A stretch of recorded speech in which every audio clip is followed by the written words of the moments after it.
What's going on, everybody? This is Owen from Owen's Rock and Metal Podcast. Welcome in today to episode number 39. Today we're here to talk about the band Feel and their latest EP, Into the Sun. Get a good shot of it there. Also here to talk about my recent experience seeing the band Feel in Lakewood, Ohio at Mahal's.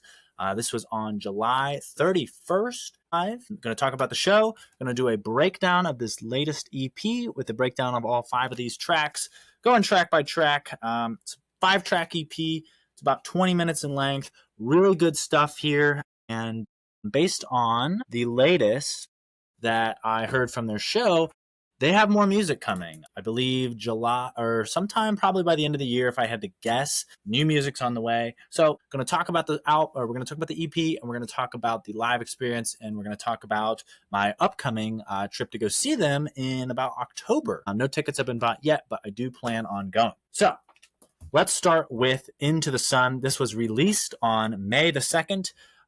This was followed up after their first headlining tour. We covered that with my friend Roberto in episode 36 of Owen's Rock and Metal Podcast. Got a chance to see them back in March at Scully's Music Diner in Columbus. So shout out Scully's. Had a chance to meet the band after that show and chat with them for a brief moment, get them to sign the material I bought, and just get some pictures and really have an interaction, which was really a neat thing to see and do.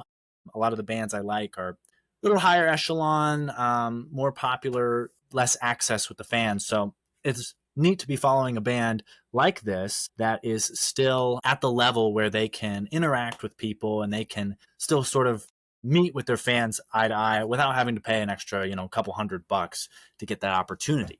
So when we saw them back in March, Roberto and I, we had known some of the material going in. I knew more of it than he did. I had asked him last minute.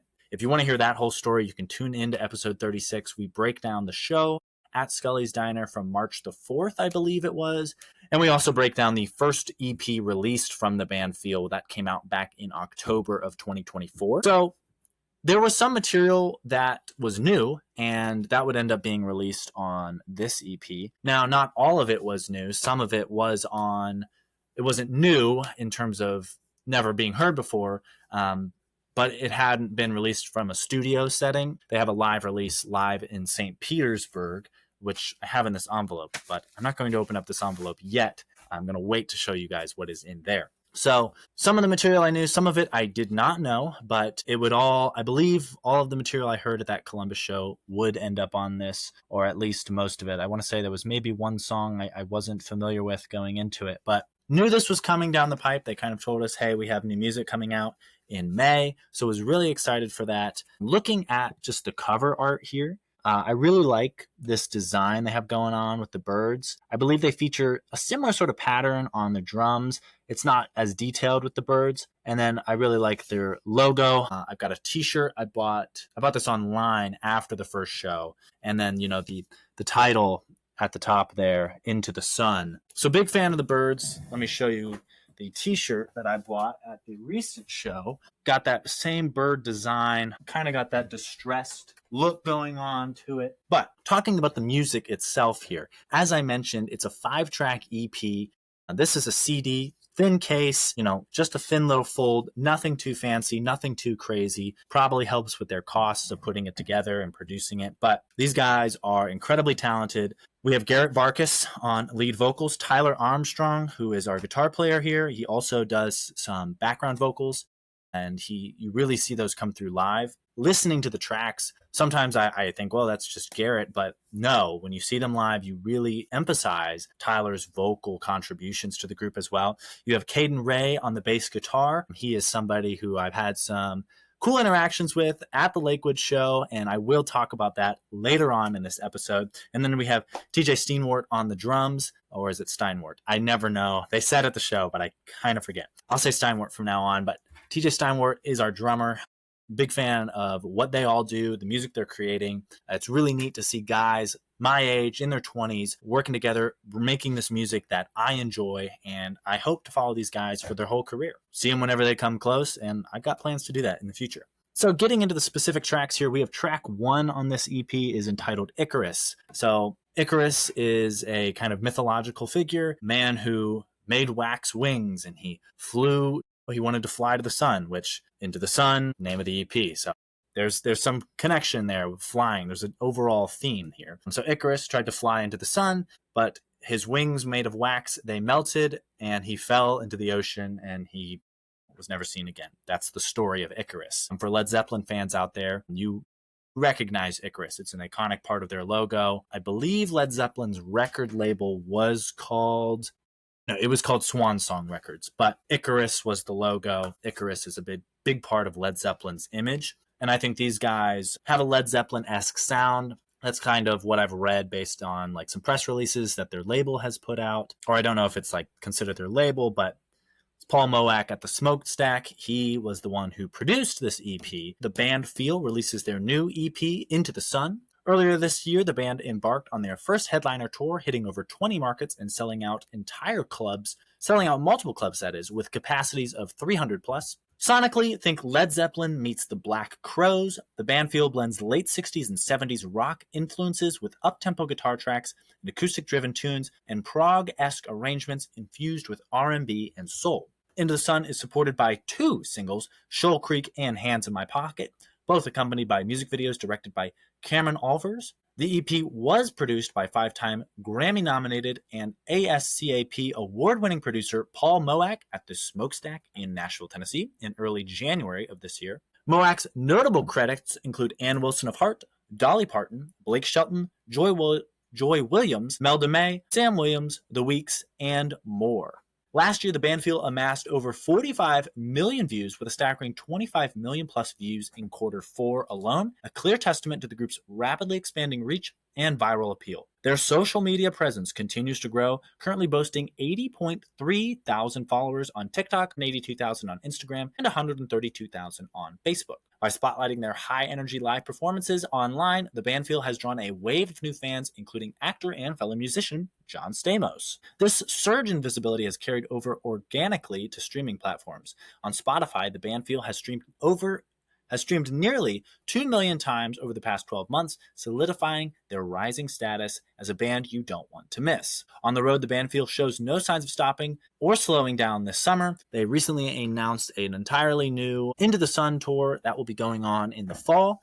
The closest date to me is October in Indianapolis, so plan on going to that one, plan on being in attendance. Really love these guys. But looking at the music now, so they're on the rise. I've said it before. If you like rock and you are looking for the new rock band, check out the band Feel. They're young guys who make this 70s rock style with a little R&B sort of touch in their blues influence. Seeing that being made by really down-to-earth guys is really awesome to see from my perspective. So this EP opens up with a song called Icarus, as we talked about a little bit. I really like this as an opener, and I mentioned Tyler's backing vocals really being present in the live setting. Icarus is a track in the studio where you can really feel that. Garrett obviously does a great job on vocals. Their singer is he's one of the best I've heard out there. But I think Tyler's vocals, and I'm not sure in the studio if TJ and Caden are kind of adding to that background sound, but it's bringing together sort of it's like a warmth around the vocals. It's rounding them off. It's giving them, it hits the ear just right. I think they're great here. I also love what TJ's doing on the cymbals. I think they're a nice splash. It really adds emphasis to the track throughout. And I really just think that the vocals are the highlight of this. When we saw them in the Lakewood show, this was the opener. So this opens up their EP, this opens up their shows, and I think it's a great sort of fanfare to say, we're the band Feel, here we are, let's get the show started. And, they're not like coming on to massive fanfare because, they're just playing clubs and things like that. So they're not like a Kiss style, you wanted the best, you got the best, blowing things up. But it's like a little easy in, here we are. It's a really great way that I think the show kicks off. So then the EP transitions to a track called Fly Birdie Fly. This is a total shift in tone. We have an acoustic sound, which they do very well. In the live show, they took a whole switch into the acoustic setting. So these guys really do a great job at having dynamics in their sound. Going from more of the rock style into more of an acoustic really shows their range as musicians. And I really got to give Tyler Armstrong a lot of props, as well as all of the other members. But Tyler, I feel like, is really the driver, the creative force. He's writing a lot of these songs. That's just the impression I get. And I know he has a lot of credits for writing these songs. But even in the live setting, these guys do a great job pulling off the acoustic material, which, is not always an easy switch to make. Sometimes that acoustic stuff shines through in a more contained, more captive setting, but they do it really well live. And as a audience member, that's really awesome to see. So Fly Birdie Fly, Garrett's voice is very pure here. It's very not overbearing, but it shines through. It's really what you're looking for me on this. And on the EP itself, on the cover, the back cover, they give a thanks to their mom, dad, and Dan Kaufman. And right below that, in quotes, they have Fly On Birdie. So I have to assume that maybe, mom or a dad or somebody in their life had said, Fly On Birdie. That might have been a phrase that was used in their house, or that might have been a term of endearment or something like that. And so that's might sort of be the origins of this. This band is still up and coming, and there's not 10 biographies about them. So the stories of some of these songs are kind of unknown. But if I was reading in between the lines or trying to determine what are we talking about here, I think that's kind of the direction I would go to it. I feel like given that context, you can really sense the sentimental value that this song has. And I think with the vocals and what they're singing about, it's a bird sort of flying on once was a bird, blue, yellow, and green, sort of describing different personalities and different colors and shapes and forms that we also take and we present as people. It's personifying that in the form of this bird and flying off and spreading its wings and starting a new adventure. I like the acoustic nature. It's not just, chords being strummed in the background. There's also some melodies and some acoustic lines that are sort of sprinkled in over the top of what we're getting vocally. And so I think this is a personal, emotional song, and it's a very beautiful song that adds to some of their already quality acoustic material. I'm thinking songs like A Song for Sam and Poem 59 from their debut EP. Fly Birdie Fly is in that same vein of music. So really like that they are still sticking with those dynamics. They're not totally shifting to the rock or shifting to the softer side. They're keeping that blend there, which I think is a key part of their sound. Looking at the next track on this EP, it is entitled Hands in My Pocket. And this might be my favorite release from this EP specifically. I don't know if it's my favorite song from the band Feel. I think a lot of their debut EP was really strong. But Hands in My Pocket, which was one of the singles released, I actually spent some time trying to learn this on the guitar.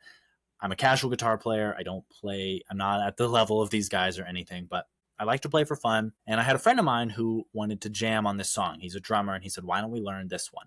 So I looked up a YouTuber named Dylan Jones, and he does a lot of guitar tutorials and covers of a lot of these modern rock bands like Greta Van Fleet, some Dirty Honey stuff, and the band Feel he's really started to upload some covers of. And of course, he had, thankfully, a lesson of Hands in My Pocket. So if you're a guitar player out there and you want to learn some of these modern rock songs, check out Dylan Jones on YouTube. He's got a lot of good covers and tutorials and lessons where he breaks down what's being played so you can play along with the record and have fun with it. So what I really think was cool in that learning experience is this is a different tuning. So for non-guitar players out there, there's standard guitar is going to have 6 strings on it. And there's going to be a standard tuning. That standard tuning is E on the 6th string, A on the 5th string, D on the 4th string, G on the 3rd string, B on the 2nd string, and E on the 1st string. So that's your standard tuning, but this follows an open G tuning, which I think is really neat. I don't know the whole history of open G, but I want to say Led Zeppelin uses open G on some of their songs. Essentially, open meaning you're not using your hand on the fretboard at all. So when you strum, that's a G chord. And when you're in standard tuning, you have to, finger the G chord. So when you're playing that G chord, to my ears, I really like to play the G chord. I really like the sound of it, especially on acoustic guitar. This is not an acoustic song, but G to me is a very good sounding chord to the ear. It's not any kind of sharp or you're not adding all these sevenths or this jazzy kind of extra stuff. It's just a G chord. So the open G aspect is cool. I really like some of the shapings that Tyler is doing around the neck, and some of the runs he does are fun and kind of a challenge, but it's not like he's blazing down the neck or doing anything that's blowing your mind, but it's the ability to work with what he's doing, keeping it simple, but also not making it boring at the same time. So it's really kind of interesting to hear that as somebody who's not just listening to it, but kind of trying to learn it. And then once you take the time to learn the song, those parts, they just stand out so much when you're listening. Whereas if you don't learn it, you hear them, but maybe when the vocals are being emphasized, the guitar part is not, you're not focusing on it, but something cool might be going on under there. So on this one, we kind of have a narrative going on. Hair turned from gold to brown. The lights, they knew her favorite sound. So we're talking about a girl here, and I just stand with my hands in my pocket. Those lyrics too are very sort of, I resonate with what he's saying there of watching the girl pass by. How many songs through rock history have been written about wanting a girl and, maybe not knowing what to say or thinking that you're going to say, maybe given the title is Hands in My Pocket, the idea of your hands being in your pocket, you're indifferent to what's going on. And that indifference is having this girl pass you by. And, in the chorus, I said, "Bay, be what you," whatever he's singing there, when he's trying to think of what he's going to say to this girl, perhaps he's not even saying this. This is just thoughts in his head, because she's passing him by while his hands are in his pocket. That's the vibe that I take from this whole thing. So I think it's very relevant to a lot of people's experience in life. It's not necessarily some groundbreaking topic, but it's a nice spin on things. And I like the solo. I like the kind of sway and flow that the song has. And I like how at the end, he's playing these, like, I don't know what you would technically classify them as, but they're not like full on chords, but just the open nature and how it sounds when things kind of just drop down and we kind of have this dynamic shift a little bit. Garrett's vocals are kind of just carrying us, and then TJ comes back in with the drums, giving us a little floor tom action and, some double stops and things like that. So really great to hear there. Really good flow to this track. This was one of the tracks that I had mentioned. There was the live in St. Petersburg release. Hands in My Pocket is featured on that release. So when it came out as a single and when it came out on Into the Sun, it was not like a, holy crap, this is new music. It was like, oh, this is cool to hear them do this in a studio setting. Another song that was cool to hear them do in a studio setting was the track Brother. And that is track 4 on Into the Sun. And that one, live, they do sort of this drum solo into this, or not necessarily solo, but it's got a different intro. And when hearing it, what they recorded in the studio, I really like what they did with it. Sometimes, where do you start a song? It might have a tricky jumping off point. And it kind of sounds like they're rewinding a track or doing something and then go right into this bend. And this one is really bluesy feeling. We have a guitar, not shredding, not just chugging on chords, but throwing in little lines while, Garrett's telling us the story through his lyrics.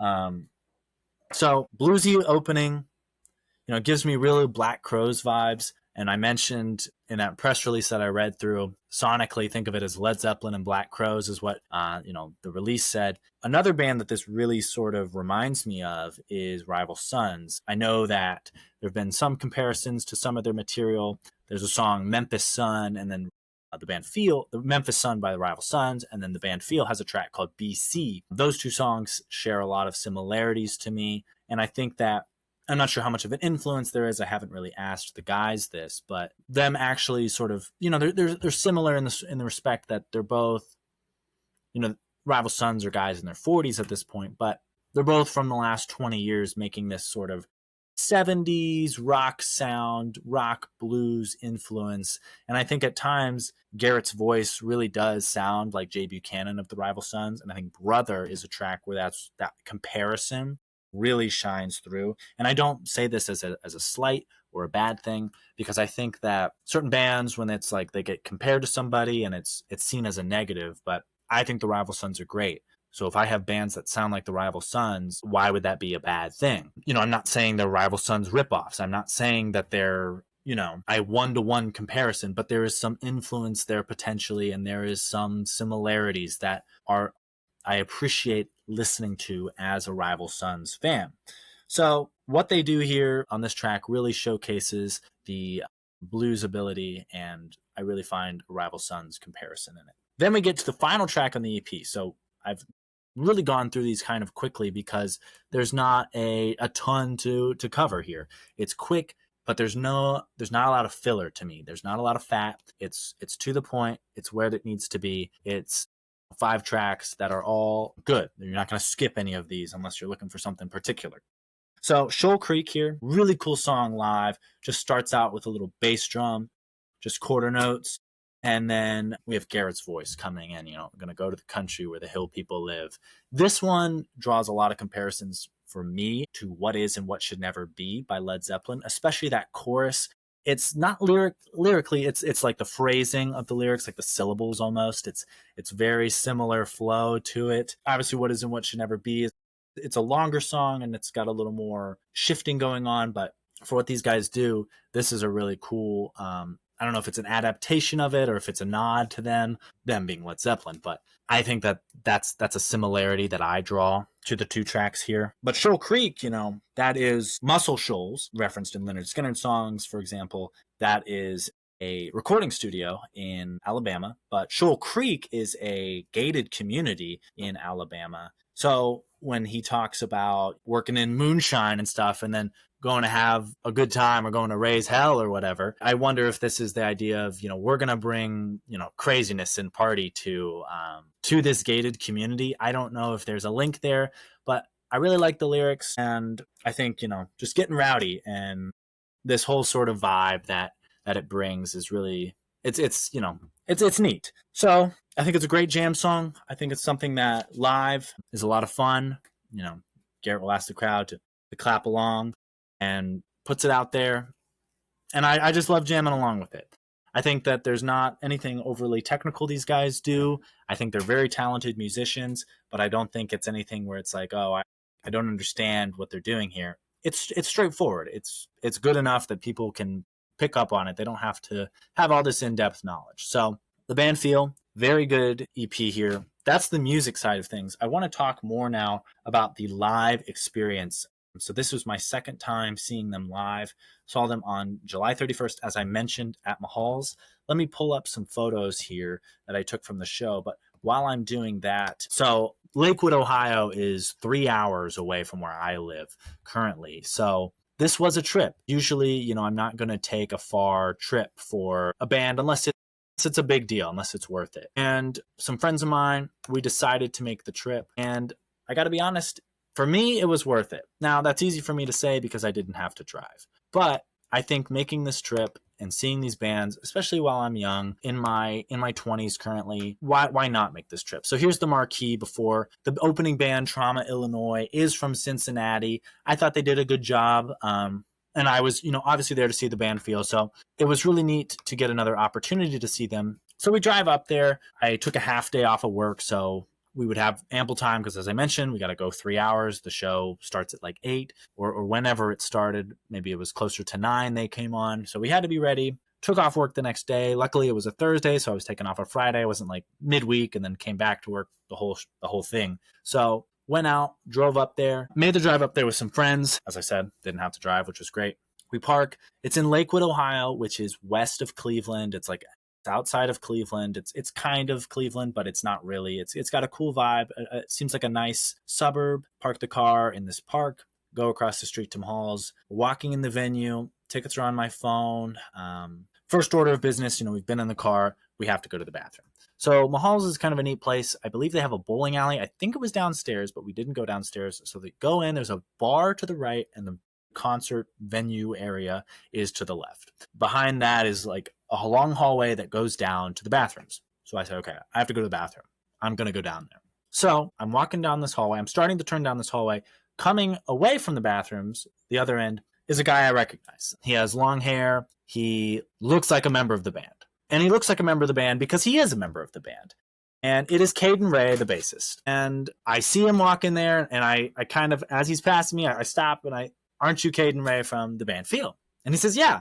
I don't say his full name, but aren't you in the band Caden, right? And he says, yeah. And I say, cool. And we're interacting a little bit, and I say, I saw you guys in Columbus. And I'm just like, I have to get this out. I have to tell him about my show. So I'm stumbling over myself a little bit. And he's like, oh, yeah, what show? And I was like, Scully's. I didn't see them with Dirty Honey prior when they were in Columbus before this. So I say, oh, in the Scully show, I actually have a podcast and I talk about you. And he says to me, oh, yeah, your name is Owen, right? I remember that. You had some really nice things to say. For me, that was really awesome. And now my friend, this was his first time seeing the band Feel. So it's not Roberto, who was on episode 36 of Owen's Rock and Metal podcast. He's standing off to the side. So I bring him in. We're talking to Caden. We learn, he's just 21 years old. He's playing in this band, not an original member, but he was in a previous band that opened for the band Feel. The band Feel needed a bass player. So they hit him up on Instagram, and now they're together traveling across the country. I mentioned, they have a song that sounds like the Black Crowes. They actually just got done playing some tour dates with the Black Crowes. So really cool to get that interaction pre-show. He was not dressed like what he wears on stage during a show. He dresses more in that 70s style of look. He was just wearing basketball shorts and a t-shirt. So that was actually something my friend asked him, do you always dress like this? And he had said, no. So it was neat to just kind of get a little look, and he's just like us, for real. He's just a dude who loves this music. He's playing in a band, though, and I'm currently not, which is, it gives you something to aspire to a little bit, but it's also just, you can kind of watch them and appreciate the music and appreciate that people my age and people in my generation also appreciate it and are doing something about it at the same time. So having that pre-show chat, wished him good luck, and it does feel like a little bit of a connection. I know he probably sees people at every show, but this is the second time I've seen him now, and I hope to see him at a third show and just continue to, interact with him and continue to come across their path, because I think as a fan, and, even with this show, if I could get an opportunity to have one of these guys on or talk with them, it would really mean a lot to me, not just as the host of Owen's Rock and Metal podcast, but just as a fan of this music and as somebody who plays music kind of casually, just to get that experience would be really neat. And it would mean a lot to me wherever this band goes. Like if they hit it big, I could look back on that and say, I was able to talk to them when they were just starting out. And I do think they will hit it big as a rock band can get in the 21st century.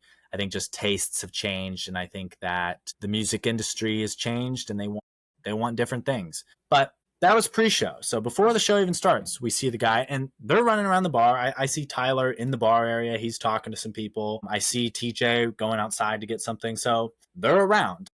Not that now most people, why do I want to meet these guys? They're just in a little time band, but it's not all about the fame. It's about them. I had, as a younger person, wanted to be in a band, wanted to play live music, and seeing them be able to get up on stage and do that is a really cool thing to see. And it's not living vicariously, but it's a similar feeling like, wow, that's cool. I have a lot of respect and admiration for what they're doing. So we get our tickets scanned, we get on wristbands, hand stamp, whatever it was they did. We go inside the venue. I brought some earplugs because last time I did not bring earplugs.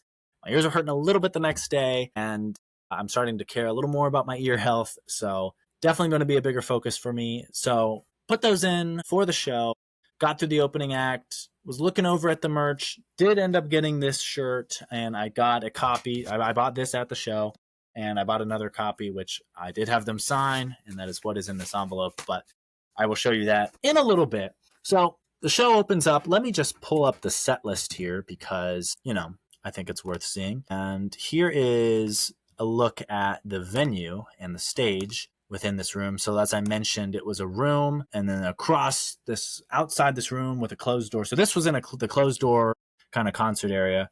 So here's the setup. Here's Caden, big stack there. Here's TJ, beautiful bass drum head, Garrett, and then Tyler's over here. They had like a guitar tech, and then they had an audio sound guy in the back. So some of my photos, there was some heads blocking my way, and there was at a point where this group of people kind of pushed in front of me, and I was like, what the fuck? We're in this little venue. Why are you fucking doing this?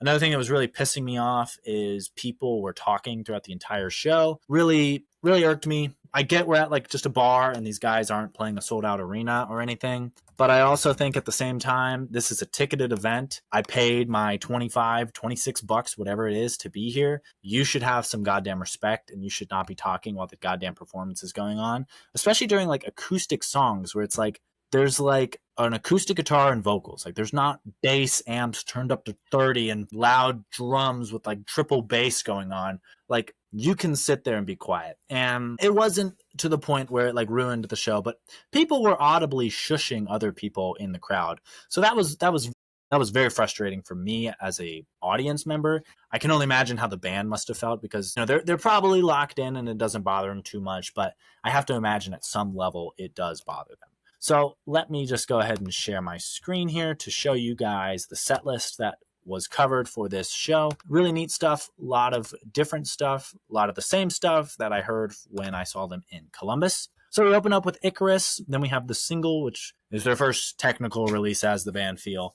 Find a Love. We have Call It What You Will, Hands in My Pocket, Brother, Shoal Creek. They went into after Shoal Creek, it was like, all right, we're going to do an acoustic set now. So then when you see new acoustic song, Fly Birdie Fly, Poem 59, those are all acoustic songs. And they put the acoustics away. They had like this taped intro song and they put it out. They had this long taped intro and there was this really long jam song and I really loved it. And the set list here says it's called What of Now. It's not out yet. I don't know how accurate that is. I did talk to Tyler, the guitarist, afterwards, and I said, what was that? And he said, it's an unreleased song. It's not out yet. But if I had to guess, I think it'll come out by the end of the year, but I really like that one. And then we have Goodbye, Virginia and In the Garden. So, just 12 songs. They're not playing for 10 hours or something crazy like that yet. They don't have the material, frankly, but they're getting to a point where, they can mix in different stuff, even transitioning to an entire acoustic portion just based on the catalog and how it's growing. And it's really awesome to see as a fan. And it's really cool to see going to shows, hearing unreleased material. It's not like a band who's got 40 years of success. You have a good idea what songs you're going to hear. Maybe you hear 2 or 3 new ones sprinkled in, but for most part, if they're playing 20 songs, let's say 17 of them are going to be, you could probably guess them. So getting through the show, watching the show, enjoying the show, just hearing this quality music, these guys aren't using crazy backing tracks and they're not faking it. They're legit. So show you this photo now. This just gives me like 70s vibes. This looks like Led Zeppelin. He looks like Robert Plant up there. And they're just jamming. They're getting into it. And I think that's something they do really well. They have a lot of energy while they're up on that stage. And as an audience member, I want my performer, I want to see whoever I'm seeing to be giving it their all. I don't want to see them half-assing it, so to speak. But here's me and my friends. We got my friend John here on the left and my friend Roberto, who was previously on the pod after the show. So one thing that is really neat about going to these shows at these club environments is getting a chance to meet the guys after they go and hang out at the merch table. So I went over to the merch table, bought a copy of this. My goal was to buy 2 because last time I saw them, they signed stuff. So I figured maybe they'll do that again. So I wanted to buy 2. One just for me to open up and listen to and kind of get some wear and tear. Another to keep in this envelope so I can keep the signatures nice. So I have them wrapped in this bubble wrap, and kind of through the bubble wrap there, you can see I got 3 signatures. The singer did not hang around. He had to kind of blast off. So we got Caden Ray's signature at the bottom left here. We got Tyler Armstrong's at the top left here. Tyler Armstrong and TJ Steenwart signed this. And I also have the previous signatures that I got from the Columbus show. This has all 4 members. So that's the debut EP. Caden Ray, though, Garrett Barkus, that's TJ for sure. And then that's Tyler Armstrong. That would make this TJ Steinwart and this Tyler Armstrong. And then I have the live, which was signed just by Garrett. And I did buy extra copies of all of those because I wanted to have ones just with the signature on it, and I have ones that I can listen to and enjoy. So getting to just chat with them, just kind of talk with them a little bit, ask them some questions, and just sort of share my appreciation is really a cool thing to do after a show, and really something I don't get to do a ton. So here is me. I only got 1 photo because, they're standing there and there's other people who want to meet them too. So I don't want to, take up their entire time. So here's me and the bass player, Caden, and then my friend John and Caden. Again, he's just a regular guy, just like us. He's not some egomaniac or anything like that. And why would he be? He's got no reason to be like that. And they're not like that at all. One piece of information I think we kind of speculated on in episode 36 when talking about the band Feel is why they're called the band Feel. And I asked Tyler, the guitar player, this. And what he pointed out to me, because knowing the band's lore a little bit, and I've been following them for a couple of years now. So they were initially called Feel, and then some point, maybe a year ago, maybe 16 months or so, they changed to the band Feel. And what he told me was there is a band in Poland, I believe, that is called Feel. And there's Feel, in America and then Feel in Poland. Well, the band Feel has aspirations to go to Europe someday, so that could create some conflict. So they just got ahead of that and called the band Feel. And then he kind of quipped at the end. He's like, we don't have enough to buy them out yet. So they got a sense of humor. They're funny. They have a good attitude. Caden told me, how they're just sort of rolling along. They were staying at like a buddy's place they knew up in the area after the show. And then they were going down to Pomeroy, Ohio for like a festival down in southern Ohio. So they're kind of living the life. They're living that van life, traveling across the country. Hungry young rock stars. And it's awesome to see that still happening in 2025. Big fan of their music, and I really hope that they go places. I will be seeing them October 2nd in Indianapolis, Indiana. So looking forward to that show, looking forward to another opportunity to hear their performance, hear their talent, and a chance to see them live. So that is going to do it for episode 39 of Owen's Rock and Metal Podcast. Talked about the band Feel's latest release, Into the Sun. I look forward to talking about their next release and the next chance I get to see them live. So we will talk about all of this and more. This will not be the last time you hear about the band Feel, but that is going to do it today for Owen's Rock and Metal Podcast. So thank you for watching, and thank you for joining us here today. And as always, never stop rocking.